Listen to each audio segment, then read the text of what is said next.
Hello friends, स्वागत है आपका आपके अपने लीगल चैनल सोच पर प्रहार में। मैं हूं एडवोकेट सनी शर्मा।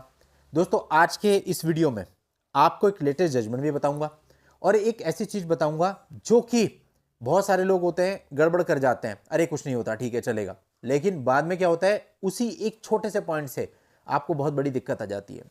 कभी भी अपना कोई लूज पॉइंट नहीं छोड़ना चाहिए। ठीक है, कल भी मेरे पास एक ऐसा मामला आया, उसमें मैंने जब सजेशन उनको दिया तो वो थोड़ा सा कहने लगे, सर क्या उल्टा सजेशन आप बता रहे हो। मैं भाई देखो, ऐसा है, अपने आप को चाहे आप कितनी आश्वस्त हैं, आप भरोसा नहीं कर सकते कल को क्या हो। इसलिए आप पहले से अपने एंड से कोई भी मिस्टेक करके मत चलो। अब मिस्टेक करना मतलब आदमी क्या करता है, वो आसान रास्ता चुन लेता है। आसान रास्ते में क्या होता है, थोड़ी टेंशन कम होती है, लेकिन आगे जाके अगर कोई चीज फंस गई तो फिर पूरी लाइफ खराब हो जाती है। इसलिए हम कभी भी शॉर्टकट्स की सलाह नहीं देते। अब ये जो मैं आपको मामला बताने वाला हूं, ये ऐसा ही है कि एकदम से बम फटा। क्यों फटा? क्योंकि पहले आपने गलती करी थी। अब जो अगर पहले आपने गलती करी थी, किसी पॉइंट को खुला छोड़ के आए हो, तो आज ना तो कल नासुर बनेगा। इसलिए कभी भी ऐसा नहीं करना। बहुत से लोग देखे मैंने, म्यूचुअल डाइवोर्स हो जाता है, दोनों की कंसेंट बन जाती है, अरे अपने अपने रास्ते आ रहे हैं, कौन किसे पूछ रहा, छोड़ो ना, कोई केस चल भी रहा है तो कल को उसमें दिक्कत होगी, 100% दिक्कत होगी आपको। तो आपको ऐसा नहीं करना। ये तो एक एग्जाम्पल है, लेकिन मैं जो चीज बताने वाला हूं कुछ और है। आप ध्यान से इस वीडियो को देखिएगा। देखिए, आज के समय पे क्या होता है, डाइवोर्स की प्रक्रिया बड़ी लंबी है। आदमी शॉर्टकट के चक्कर में रहता है। तो कई बार तो उसको ऐसी सलाह मिलती है, अरे हम तुम्हारा एक्स पार्टी करा देंगे। और कहते हैं अरे एक्स पार्टी, कहते हैं भाई एक्स पार्टी डाइवोर्स कैसे होता है? भाई एक्स पार्टी डाइवोर्स तब होता है जब सामने वाली पार्टी अपेयर नहीं होगी। इसके लिए कुछ लोग गलत तरीके से समनिंग कराते हैं, गलत एड्रेस देके समनिंग कराते हैं। इस पर मैंने वीडियो बनाया, आप लोगों ने देखा होगा, उसमें भी आपको प्रॉब्लम आ जाती है। कई बार हमने ऐसे भी देखा कि उस मामले में आप पे 420 का केस भी बन गया। ये भी एक उदाहरण है। एक्चुअल में जो मामला मैं आपको बताने जा रहा हूं, इसके अंदर क्या हुआ, हस्बैंड और वाइफ साथ रह रहे थे, दोनों अलग हो गए। 1 साल बीता, 2 साल बीता, 3 साल बीता, 4 साल बीता, 5 साल बीता, 6 साल बीता, 7 साल बीता। इसके बाद देखो कौन ध्यान रखता है, अरे वो अपने रास्ते, हम अपने रास्ते।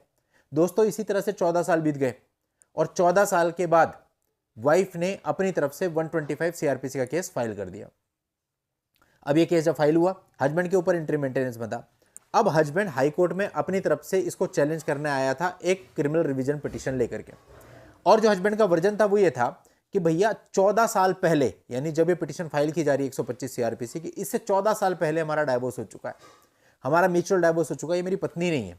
और सेकेंडली 14 साल से ये अलग थी, मेरे से कोई कॉन्टेक्ट नहीं था, 14 साल से भी तो कुछ ना कुछ खा ही रही थी ना।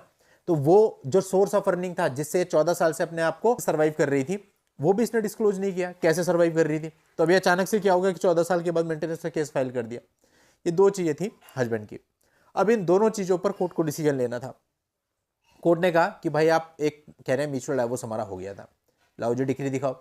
डिग्री तो है नहीं भाई साहब, क्या है आपके पास? एक 10 रुपए के स्टैम्प पेपर पर डाइवोर्स है, वो जो कि केवल वाइफ के द्वारा लिखा गया। उसके बाद न्यूमरस पर्सन, यानी बहुत सारे लोगों ने उस पर साइन कर दिए, अपोजिट पार्टी ने भी उस पर साइन कर दिया, हो गया डाइवोर्स।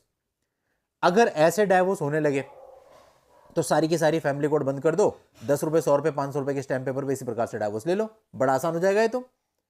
ये चीज हम कई लोगों को समझाते हैं, लेकिन लोग मानने को रेडी नहीं। अभी भी लोग इस बात पे बहस करते हैं कि हमारा तो डाइवोर्स हो गया था। अब ठीक है, अभी 14 फरवरी को मेरा एक जजमेंट आया जहां पर मैं लड़के की तरफ से था और लड़की वाले कह रहे थे कि हमारा तो डाइवोर्स हो गया था। कोर्ट ने कहा जी डाइवोर्स वाइवोर्स नहीं हुआ, ऐसे थोड़ी होता है डाइवोर्स। वहां पे भी हमने यही आर्ग्यू किया था कि फैमिली कोर्ट बंद कर दो अगर ऐसे डाइवोर्स होने। लड़की के सारे केस खारिज हो गए इसी बिहाफ पे, क्योंकि कोर्ट ने बोला कि भाई जो आपकी शादी हुई थी उस सब पर डाइवोर्स नहीं हुआ, वो करंट टाइम पे वो फर्स्ट हस्बैंड ही आपका हस्बैंड है, जिस पे आपने केस कर रखे आपका हस्बैंड नहीं है। वही चीज यहां पर हुई। यहां पर कोर्ट ने कहा कि भाई 10 रुपए के स्टैम्प पेपर पर अगर इस तरह से साइन करके डाइवोर्स होने लगे कस्टम्स के अकॉर्डिंग, फिर तो पता नहीं क्या होगा।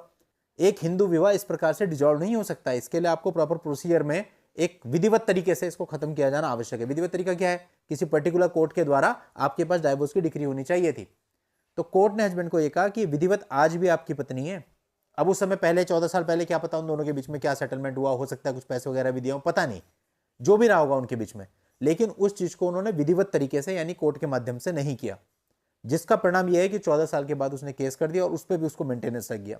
दूसरी प्रेयर, दूसरा जो उसका अपना पार्ट था, वर्जन था, वो ये था 14 साल से कैसे गुजारा चला रही थी, तो कुछ तो उसकी सोर्स ऑफ अर्निंग रही होगी, वो इसने डिस्क्लोज नहीं करी। तो यहाँ कोर्ट ने कहा भैया 125 सीआरपीसी में कोई टाइम फ्रेम नहीं है, कभी भी मांग सकती है। जब उसको लगा कि मुझे जरूरत है तब वो आपसे 125 सीआरपीसी दर्ज करके मांग सकती है मेंटेनेंस।